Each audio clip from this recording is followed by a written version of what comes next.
Hi everyone, welcome back to my channel. तो चलिए हम परफेक्ट टू मी एफएफ का नेक्स्ट पार्ट शुरू करते हैं। लेकिन इससे पहले अगर आप चैनल पर न्यू हो और अभी तक आपने चैनल को सब्सक्राइब नहीं किया है तो प्लीज़ इसे सब्सक्राइब करना मत भूलिएगा।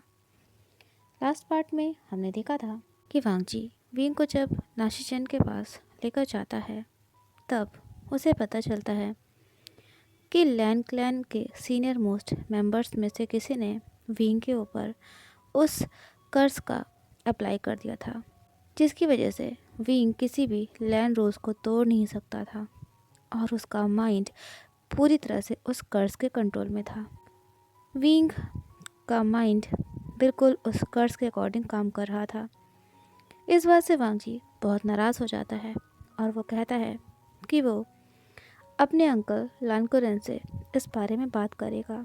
वांगजी बिना डोर पर नॉक किए ही अपने अंकल लानकुरन के प्राइवेट ऑफिस के अंदर एंटर हो जाता है। लानकुरन जो कि एक बुक पढ़ रहे थे, उन्होंने उसे नीचे रख दिया और वो काफ़ी गुस्से में थे कि कोई कैसे उनके रूम में ऐसे एंटर कर सकता था। तभी जब उन्होंने वांगजी को देखा तो लानकुरन बोले, वांगजी, इस सब का क्या मतलब है? क्या मैंने तुम्हें नहीं सिखाया है कि कैसे किसी के रूम में एंटर करते हैं? क्या तुम सब कुछ भूल चुके हो? लेकिन वांगजी ने अपने अंकल की कंप्लेंट्स को बिल्कुल इग्नोर कर दिया और वो डेस्क के सामने जाकर खड़ा हो गया। वांगजी ने आइसी टोन में पूछा, क्या आप इन्वॉल्व थे? लानकुरन समझ नहीं पाए। वह अपनी जगह पर खड़े हो गए और बोले, किस चीज़ में इन्वॉल्व? वांगजी, तुम बहुत ही शर्मनाक तरीके से बिहेव कर रहे हो। मुझे इसका रीज़न बताओ। वांगजी ने अपने गुस्से को कंट्रोल किया और कहा, विंग, क्या आप इन्वॉल्व थे? लानकुरन बोले, वेवोशियन।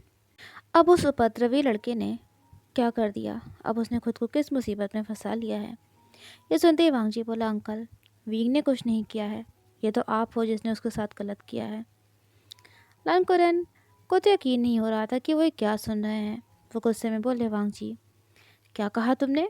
मैंने वेवोशन के साथ कुछ भी नहीं किया है। दूसरों के बारे में एजम्पशंस मत बनाओ।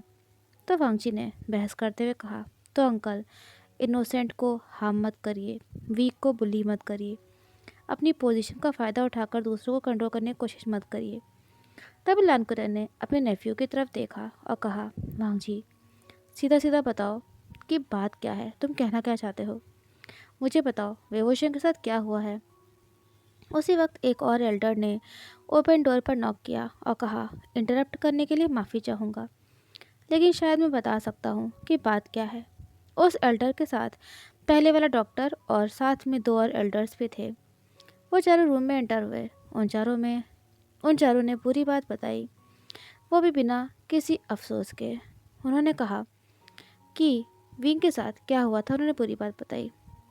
उन्हें उम्मीद थी कि शादी के बाद विंग काम डाउन हो जाएगा, यानी कि शांत हो जाएगा, लेकिन उनकी उम्मीद बेनतीजा निकली और लाशीचंद के एकांतवास का कोई अंत ना देखते हुए एल्डर्स के एक स्मॉल सेल्फ इम्पोर्टेंट ग्रुप ने अपने ऊपर बात ले ली, ये डिसाइड करने के लिए कि लैन क्लैन के मेन रिप्रेजेंटेटिव यानी लान वांगजी को इतने शेमलेस और डिसरिस्पेक्टफुल हस्बैंड वे वोशन के साथ नहीं देखा जा सकता है। ये इससे पूरी लैन क्लैन की बदनामी होगी।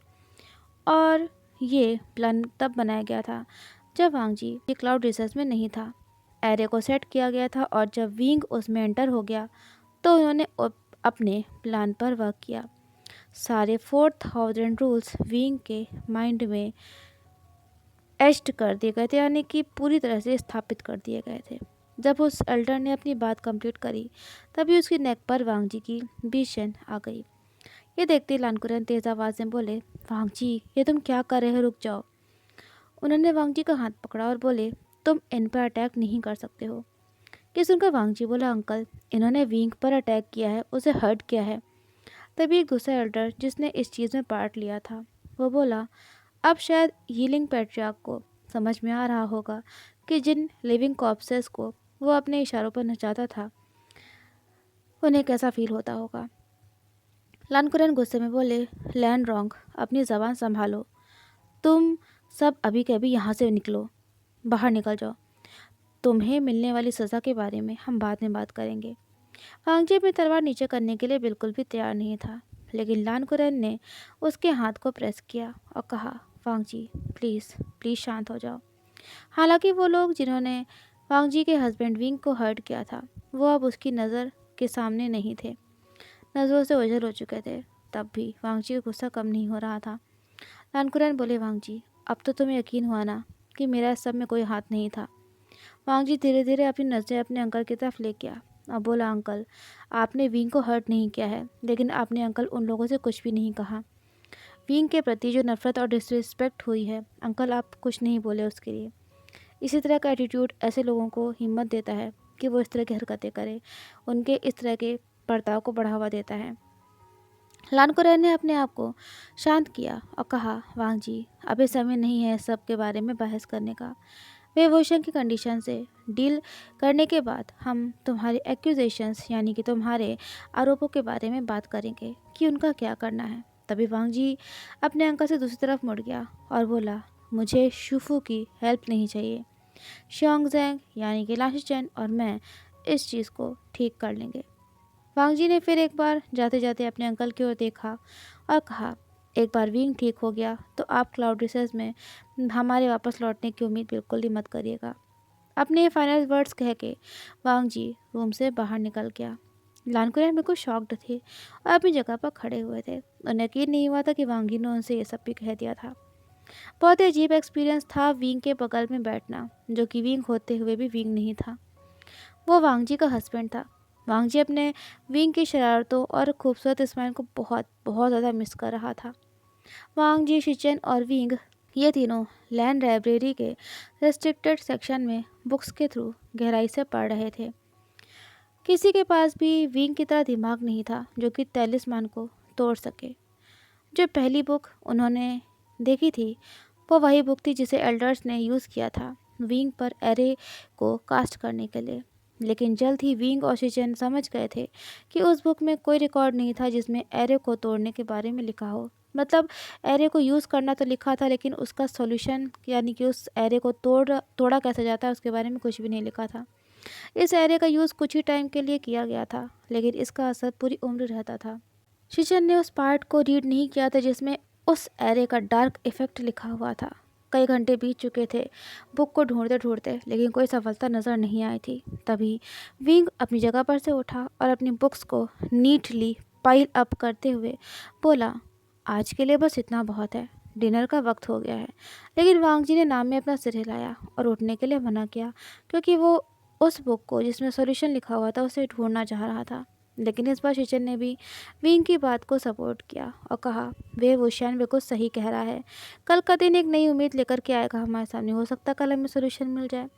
वांग जी फिर एक बार बहस करने वाला था, लेकिन जब उसने अपने हस्बैंड विंग को अपनी तरफ अपना उसका हाथ बढ़ाए हुए देखा और साथ ही उसके फेस पर स्माइल देखी जो विंग की तरह नहीं थी, विंग से अलग थी, तो वांग जी ने धीरे से अपना सिर हाँ में हिलाया और विंग का हाथ पकड़ लिया। उन दोनों ने अकेले ही अपना डिनर जिंगशी में किया था और ये अब तक का सबसे क्वाइटेस्ट डिनर था, क्योंकि विंग तो पूरी तरह से चेंज हो चुका था। वो स्कर्ट्स के अंदर जो था चिली ऑयल को टच तक नहीं किया गया था और एम्पर इस्माइल के जार को, जो कि वांग जी के फ्लोर बोर्ड्स के नीचे रखे हुए थे, वो धूल खा रहे थे। डिनर के बाद वांग जी और विंग दोनों ने अलग अलग बात लिया और विंग 9 बजे से पहले ही बेड पर बैठा हुआ था और अपने हस्बैंड लान वांग जी की ओर बड़ी उत्सुकता पूर्वक देख रहा था। उसने धीरे से बेड पर अपना हाथ पैट करते हुए कहा, यानी कि वो एक तरीके से साइलेंट रिक्वेस्ट कर रहा था अपने हस्बैंड लान वांग जी को उसे ज्वाइन करने के लिए। लान वांग जी विंग की बात मानकर उसके पास चला गया और वो विंग के करीब जाने लगा। तभी विंग वांग जी कर मुड़ा और बोला, हस्बैंड आप कर्ज को लेकर बहुत परेशान हो ना? तो लान वांग जी ने धीरे से कहा, वेवूशन बोला, क्या तुम्हें मैं ऐसे पसंद नहीं हूँ? वांग जी को बहुत पेन महसूस हो रहा था, लेकिन वो बोला कि मुझे विंग हमेशा ही पसंद है और इसमें कोई शक नहीं था। वांग जी का प्यार था ही इतना फर्म, डिटरमिन्ड। उसने तभी विंग का हाथ अपने हाथों में पकड़ा और बोला, क्या विंग को ऐसा फील होता है कि वो वही विंग है जो पहले था? ये बात सुनकर विंग एकदम से चुप हो गया। उसने अपने लिप्स को हल्का सा प्रेस किया और वांग जी ये देखकर थोड़ा सा ना सुकून सा महसूस कर रहा था। कर्ज के बावजूद भी कुछ चीज़ें थी जो विंग पर असर कर रही थी। तभी विंग बोला, मुझे मुझे अजीब फील हो रहा है। विंग ने अपनी बात कंटिन्यू करी और तभी उसे देखा कि वांग जी की आंखों में उसके लिए चिंता थी। विंग बोला, मुझे दर्द नहीं है, मैं पेन में नहीं हूँ, लेकिन कभी कभी मुझे लगता है कि मैं बोल तो रहा हूँ, लेकिन वो मेरे वर्ड्स नहीं हैं। तभी वांग जी ने धीरे से कहा, मुझे ये सब नहीं होने देना चाहिए था। मुझे विंग को अपनी नज़रों से नहीं ओझल होने देना चाहिए था।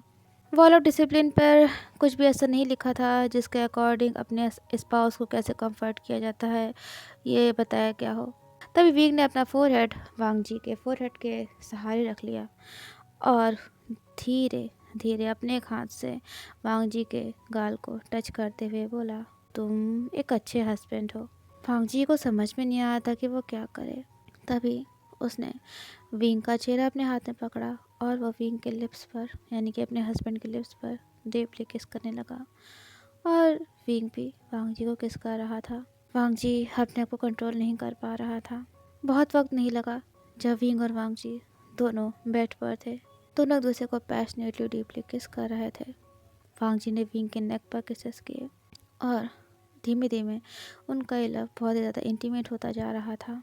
वांग जी ने विंग की रोब्स को अनटाई किया और उसकी बॉडी पर अपने लव बाइट्स के मार्क बनाने लगा।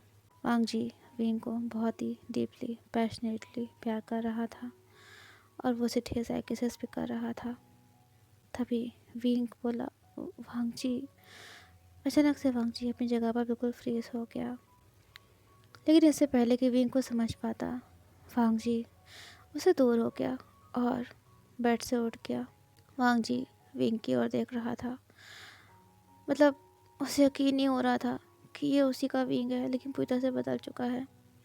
अचानक से विंग अपनी जगह पर बैठ गया। वो कंफ्यूज्ड था और मतलब ना उसकी बॉडी उसके कंट्रोल में नहीं थी क्योंकि वो प्यार कर रहे थे एक दूसरे को।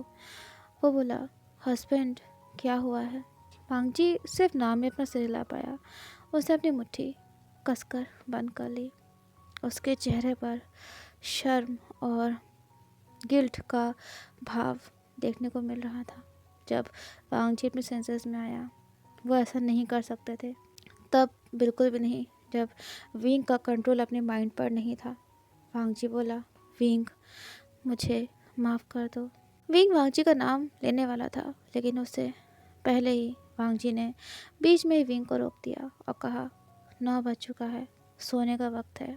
मतलब ये था कि वो विंग को प्यार तो करना चाहता था, लेकिन इस समय विंग उस कर्ज के अंडर था और अपने यूजुअल स्वभाव में बिहेव नहीं कर रहा था और वांग जी को ये सही नहीं लगा था। विंग वांग जी से इस बारे में बहस नहीं कर सका था।